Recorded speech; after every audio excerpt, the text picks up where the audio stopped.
Good afternoon, everyone. Allow me to introduce myself. My name is Marina Sita Zain Askia, not just as an individual, but as a part of community that truly cares about justice and humanity.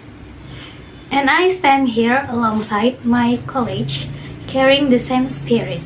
My name is Wedarayu Sakarwangi. We are nothing without your support because the struggle for human rights is a struggle we share together. Today, we are here to speak about something very fundamental, rights that should belong to every one person since the day they were born. The right to live, the right to learn, the right to speak, and the right to be treated with dignity. That is the reason we gather here today under the movement Human Rights for All. But let's ask ourselves honestly, have human rights truly been respected in our country or even in the world? Sadly, the answer is no.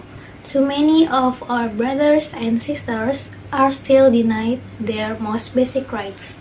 Children forced out of school by poverty, workers exploited without protection, and communities silenced by discrimination.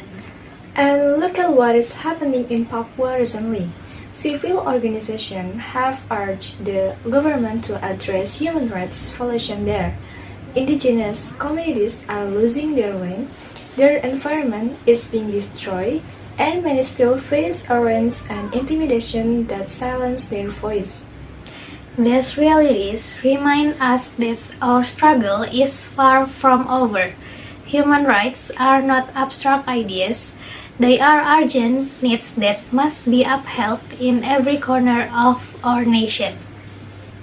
Therefore, let us state our vision clearly to build a society that is equal, just, and free from discrimination.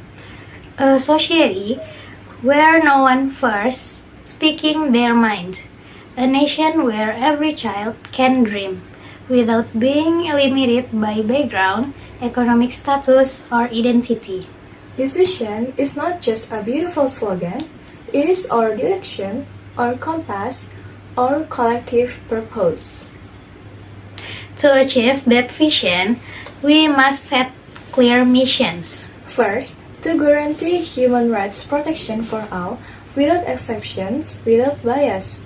Second, to open participations for all layers of society, farmers, workers, students, and indigenous communities must all have a voice. Third, to eliminate all forms of discrimination in law, in education, and in social life. And fourth, to strengthen public awareness that human rights are not only the government's duty, but our shared responsibility. How then do we turn this mission into action? We propose concrete programs. First, we will establish a human rights complaint center that is accessible to everyone, physically and digitally. No one's voice should go unheard. Second, we will carry out human rights education in school, campus, and local communities. Awareness must be planned early. Third, we will demand transparency and accountability from the government and law enforcement in handling human rights cases. No more covering up violations, including those in Papua. And fourth, we will open regular public forums not just as discussion, but as space where communities, including indigenous groups, can ensure their voice led to real action. But what can we do right away? Let us talk about the first 100 days, because change must begin now, not later. In the first week, we will launch a 24-hour human rights hotline. This will serve as the first bridge for people to report their problems.